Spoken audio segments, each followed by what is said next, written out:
What does Donald Trump actually want from Ukraine? What does he want from Russia? What does he want from Europe? What is the end game, if any, that he feels himself to be moving towards? That's what we're going to discuss now. And we're doing so in the company of someone who has been in the room when Vladimir Putin has been doing business with previous American presidents. Welcome to Americast. Americast from BBC News. Hello, it's Justin in the worldwide headquarters of Americast in London, England. And it's Anthony at the BBC Bureau in Washington, D.C. And Sarah here, beside Anthony in the Bureau. And just to say, it's a little before 4 o'clock in the afternoon on Thursday, British time, and it's particularly important to say that at this stage because who knows where we will be by 5 o'clock or 6 o'clock, etc., etc. But anyway, just to kind of mark us in history, that's where we are at the moment. And we're going to be talking later on in the pod to Celeste Wallander, who was, until January, when Joe Biden left the White House, a senior advisor in the Department of Defense and particularly an expert on Russia. So that's going to be fascinating. But first, let's just have a quick recap on where we are in the world of rapidly changing global policy. Right now, European leaders are meeting in Brussels as they continue to formulate their response to what's going on both in America and Russia. They're talking about freeing up actually up to 800 billion euros to spend on defence as they're changing their posture in the way I guess that Donald Trump has demanded they do. So it's a ton of money, and it raises the possibility that Europe can do all of this on its own, all of this being continuing to support Ukraine into a longer term war, potentially, that leads to a more just peace. That would be certainly what they're saying. And it's what President Zelensky is saying. It's great that we're not alone, he said to European leaders in Brussels. We also, of course, don't know the status of the minerals deal, potentially, between the US and Ukraine, whether that is going to happen. And if so, whether that completely changes Donald Trump's mind and suddenly he's all pally again with the Ukrainians and hard on the Russians. We do not know any of these things, but we have an opportunity now to at least talk them through and try and work out in all of our minds what we can say for certain, if anything, about what's going on. Okay, well, to try and get an insight into all of that, what's going on and where it might lead, we're going to be able to talk to Celeste Wallander, and this is going to be really interesting because she was Assistant Secretary of Defense for International Security Affairs in the Biden administration, but she was also a senior presidential advisor on Russia to Barack Obama. That means she was actually in the room as various phone calls were going on between Barack Obama and Vladimir Putin and between then Secretary of State John Kerry and Putin. So she's got first-hand experience of what's going to be happening there. She's now at a think tank, the Center for a New American Security, and she's with us now. Hello. Hello.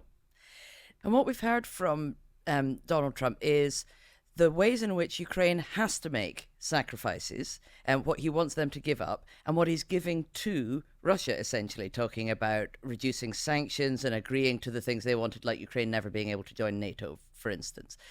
It's almost as though the US feels like it's changing sides in this conflict. Is it because Donald Trump is actually moving closer to Russia, or is this the easiest way to find a deal?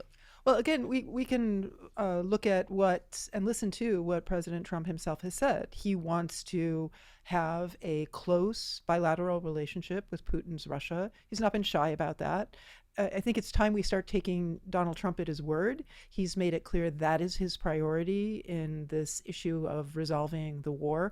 And when that's his priority, of course, he's going to lean into Putin's demands, Putin's positions. And what we've seen is that Putin is being offered carrots and the Ukrainians are only being set about with sticks. And I think it is perfectly consistent with what President Trump has said is his priorities. Yeah, we've seen those sticks. Sarah just mentioned them, but also not joining NATO at any point, having to maybe cede territory, going to the negotiating table. Do we get any indication of what Trump and the Trump administration is going to ask of Putin, what Putin is going to have to give up? As you mentioned, we know the carrots that Putin is getting. Is there any indication of what he has to do to bring this negotiation to a conclusion? That is a great question. I would say the only thing we have heard, and it's not direct, but it's in side conversations and in some references that some of his team floated at the Munich Security Conference, is the idea that Russia would have to move away from its close relationship with Xi's China with North Korea and with Iran. This idea that the price, such as it might be, for Putin to pay would be to align himself closely with the United States and to distance himself from those relationships. That is really the only cost or ask that I think we have consistently heard, not officially, but we have heard it from elements of the Trump administration. One of the things you hear from the Trump administration in talking about this mineral deal that hasn't happened yet, but it sounds like it might happen, is that this is going to provide protection guarantees, de facto protection guarantees for Ukraine, because Americans would be on the ground. They would be helping to extract these minerals. Russia wouldn't want to attack and risk American casualties. Is that a reasonable position? Is that something that might actually provide Ukraine some security? Well, it's an intriguing argument, and actually I think it is worth consideration. The whole focus of U.S. foreign policy towards Ukraine for 30 years has been integrating Ukraine, creating a stake for Ukraine in Europe, in the United States, for creating exactly those kinds of business, investment, economic ties. I've spoken over the years with many American companies that are interested in investing in Ukraine. So this certainly should be on the table, and it is part of the theory of security in Europe, which is not just military alliances, but economic integration. The challenge with that particular proposal right now is that a lot of those resources are actually in Ukraine's east. A lot of them are actually in Russian-occupied territory, or if they're not in Russian-occupied territory per se, they're on the front lines of conflict. So it is strategically, as I said, an intriguing idea and not inconsistent with the arc of U.S. foreign policy for the past 3 decades. It's hard to see how that will lead to peace, a ceasefire in the near term, because it would take a long time for Ukraine to hold those territories again, and for them to be peaceful enough for those American workers and the American investments to go in. So do you think there's a naivety from Donald Trump about whether or not Putin and Russia can be trusted? I mean, that's what he says openly and publicly. There may be a much more sophisticated process going on behind the scenes where they're working out how you would guarantee this. But do you think he's got too much faith in his personal relationship with Putin? He seems to think that that Russia wouldn't dare defy America whilst Donald Trump's in the White House. I think there's a tendency to believe that personal relationships among leaders themselves can solve problems. Personal relationships can help to solve problems. They can create the basis for negotiations, for frank speaking. So I would not dismiss the notion that somehow President Trump and President Putin could have a conversation that could be the basis for an agreement, as long as President Zelensky gets to be part of that discussion, because Ukraine would have to implement any agreement. But President Putin doesn't care about American leaders. He cares about himself and about his vision of Russia. And if push came to shove, he would choose what he sees as Russian interests. We've seen that again and again and again. So again, that doesn't argue against negotiations, but it does require a hard-headed practicality and understanding that your adversary is going to advance its own interests, not American interests. Can I ask you a bit about Trump as a person then, and what he brings to all of this? He's one of the things we used to say about him during the election campaign was that he's a remarkable person because he's so disinhibited. There's just something about him that, and we talk about him being kind of inconsistent and all the rest of it, and he is inconsistent in the things he says and sometimes the things he does. But we also used to say, and his people used to say, you know, that's an advantage in international affairs. It keeps everyone guessing. Allies, opponents, enemies, everyone. I mean, you've worked for some quite predictable people, if I can put it like that. Is there a sense in which you can see Trump's oddness diplomatically being useful? In the end, I think that's a question actually back to foreign counterparts. Do they find it a disadvantage, or do they find it very difficult to deal with the United States that is inconsistent? I really can't speak more broadly. I will say that I believe one of the strengths of American foreign policy with Europe in the transatlantic relationship for decades has been our reliability and our ability to have very frank discussions in private to sort them out, find common ground, and then in public move forward together consistently to have that level of predictability. Because our economies are so integrated, because our security is so complementary. So maybe with an adversary, being unpredictable could bring some advantages. Certainly in a negotiation, you don't want to be laying all your cards on the table, although it has been observed by many in the past few weeks that that seems to be exactly what the Trump White House is doing, which seems at odds with the notion that somehow they're putting the adversary, the negotiating partner in this instance, on their back foot. They're actually laying it all out in a way that gives the adversary in the negotiation all of the advantages in knowing, what the American requirements are or where it's willing to go. Now, you were in the room for phone conversations between Barack Obama and Vladimir Putin, and contacts with Putin and say Secretary of State Kerry. What's it like? What's it like in that room? How much preparation goes into it? How much happens while these conversations are happening? Is it tense? Does it feel like there can be a give and take? Paint a picture for us. I would say that in calls with President Putin, 9 times out of 10 we got it right, what the issues were going to be, what he might raise, but there were always surprises. And what was really important was for President Obama to feel confident that he knew the larger context, and that there would be another phone call in which some of the surprises could be addressed, or another meeting in which those could be addressed. So it sounds quite boring, I know, but it's really a process. And I think that President Obama was quite good at being able to both listen, but also to make his points. Were there any surprises that stood out to you? Anything that you remember specifically that caught you off guard?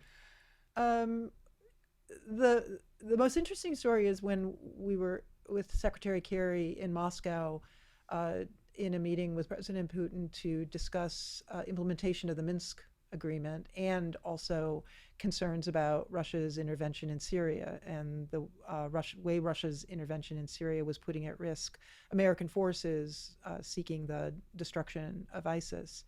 And at one point, after a long back and forth about who was at fault for not implementing the Minsk agreement. And that was about Ukraine. Right? Well, you're right. That this was a first version of the agreement in 2014, and then a subsequent one in 2015 about how there would be a ceasefire and elections and a reconciliation that Russia never implemented. So there was a lot of, whose fault was this back and forth. I think it was pretty clear that President Putin got tired and impatient with having to go through all these points once again.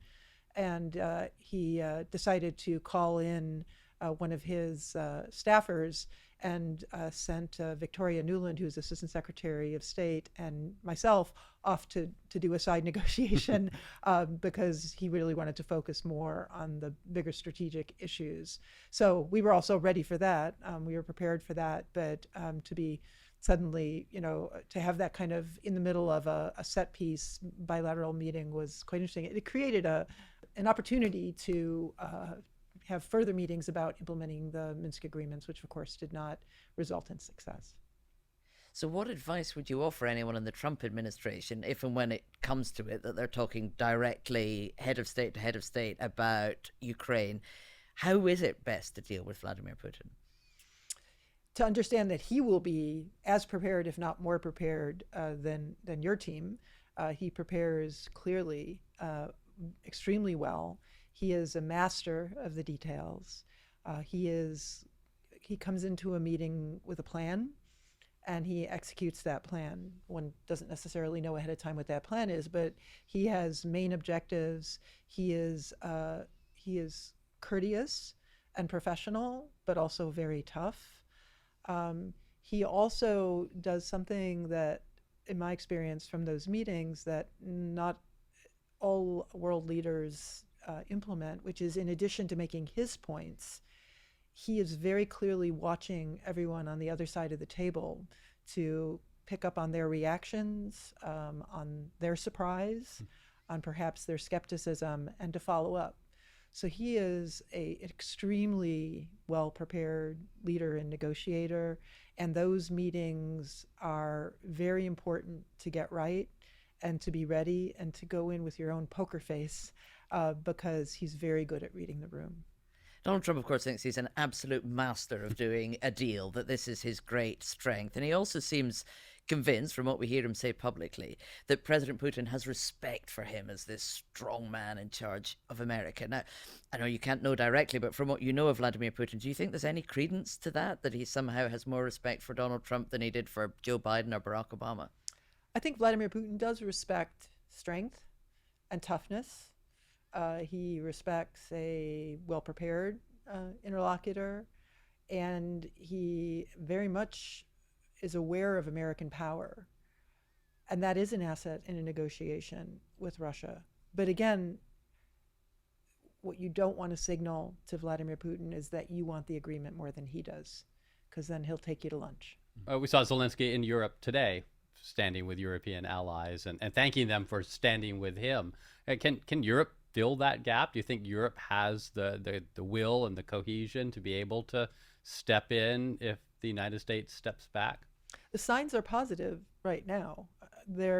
And even if every single member of the EU is not going to be forward-leaning in providing capabilities, the EU as a whole has funding facilities and a determination to do procurement contracts as well as support urgent deliveries, and then key leading European countries with substantial resources and substantial defense industrial bases themselves, Germany, the UK, France, and certainly Norway, Finland, Sweden, other Northern European countries have indicated that they're determined to help Ukraine. Again, my understanding is they support a just negotiation and a just end to the conflict, but it's that equitable, just, and sustainable piece that I think has gotten a little lost in the discussion in the United States, but is going to be inescapable.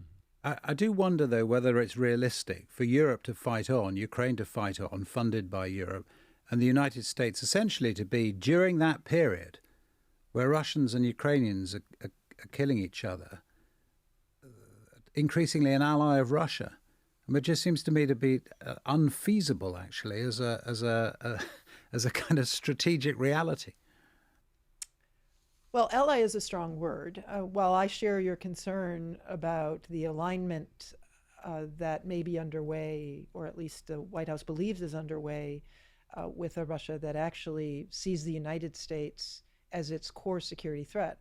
All of those Russian systems, that we've seen played up on Russian television, hypersonic missiles, nuclear-powered cruise missiles, those are all designed to strike the American homeland.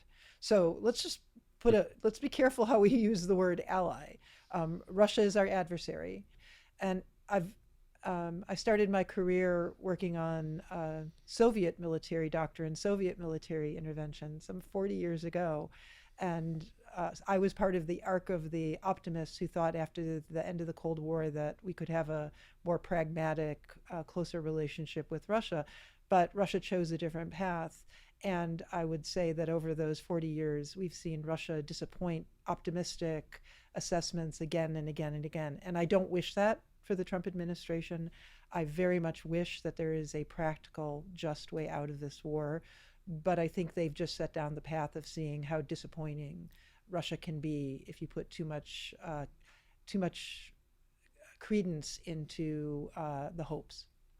It almost seems like the Cold War never ended. I mean, there was a pause for a few decades, but now Russia, with its military invasion of Ukraine, is trying to rebuild its empire and regain the standing it had before. When we look at this, when we're 100 years down the line and look back, historians look back, will they see a chance for a real change, or was this almost inevitable that here we are again, kind of with the United States on one side, Russia on the other, and they're these powerful adversaries that that was always going to be that way? I don't know that it was always going to be that way. It was a function of Russian domestic politics in the 1990s, and when Putin rose to power, there could have been different paths, but there weren't. So we're living, with how you can't go back and, Right. and rewind history on a different path, at least not outside of science fiction novels. I do think there's a huge difference, though, that will be strategically significant for the United States in the coming decades from the Cold War, which is Russia is a declining power. During the Cold War, Russia was a rising power until the 1980s. And that was why Russia, the Soviet Union, was the center of American global security policy. It was the challenge to America's future. Russia is an immediate challenge and threat, and one at least a decades long. They're going to be rebuilding their military capabilities. They're going to be able to threaten Europe, which is, again, why the transatlantic relationship is so important. But the real challenge for the United States in the 21st century is not Russia. It is China. And I think that while that does not solve any problems right now, it is something that Americans and Europeans do need to keep in mind. Celeste, this has been fascinating to bring the wealth of your experience and knowledge to try and explain to us what's going on in a very fast-moving and complicated global game. And thank you so much for joining us on Americast. And I hope as things move on, we can use your wisdom again. Well, thanks. It was my pleasure. I really enjoyed speaking with you, and thanks for having such a terrific discussion. Great having you here. Thanks. Well, Anthony, Justin, that was really, really interesting, wasn't it? Just trying to get to the bottom of what the strategy or the philosophy, the ideology behind what Donald Trump is trying to do when he expresses these kind of huge global thoughts in such a casual, off-the-cuff way, and remarks here and there, or a quick off-the-cuff statement. It's just, we've not had a big speech outlining what the Trump ideology towards all of this is. So at least having someone who can try and interpret it's really helpful. Yeah, and Celeste has a lot of experience dealing with Vladimir Putin over more than 10 years, being in the room during conversations with Vladimir Putin, interacting with Russians. I was struck by her saying that they can't be trusted, that you have to set up structures to make sure that they stick to whatever they agree to, or they're going to find ways to break it.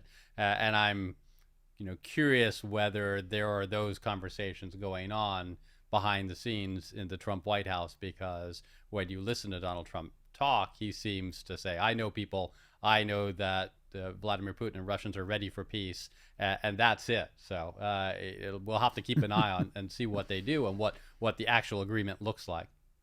Yeah, I wonder if we were a bit polite to her, though.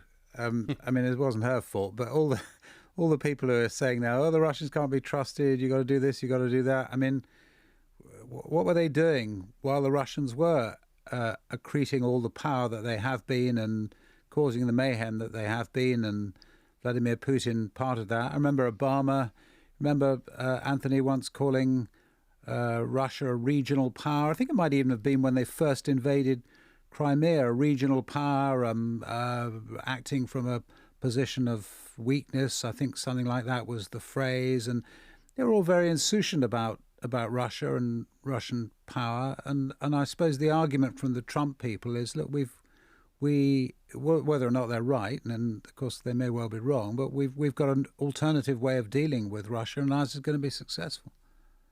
We've talked about whether the Trump people are being naive about Russia. Well, you could say the same thing about the Obama team and Celeste when they came in hoping for a reset with Russia and thinking that they could somehow change the U.S. relations. And she talked about that herself there, that they were hopeful that it could be a different kind of a relationship with Russia. Well, those dreams have clearly been shattered, and maybe they were naive in the early days too. And they've learned the hard lesson with these agreements that Russia has broken on Ukraine time and time again. And so this is the experience that they're sharing now, even if they may be making the same mistakes that the Trump team will be. Yeah, because it's often cast against the Obama administration that they didn't do anything or didn't do much when Putin first invaded Crimea back in 2014. But of course, she was talking about the Minsk agreements, which were the administration's response to that. It's just, she pretty much admitted that that they didn't work because Russia didn't abide by them. And that's the experience that's brought her to be able to say, you can't trust Vladimir Putin. That is it for this edition of Americast. If you want to hear all of our episodes, you can do so. They're all on BBC Sounds. Bye-bye.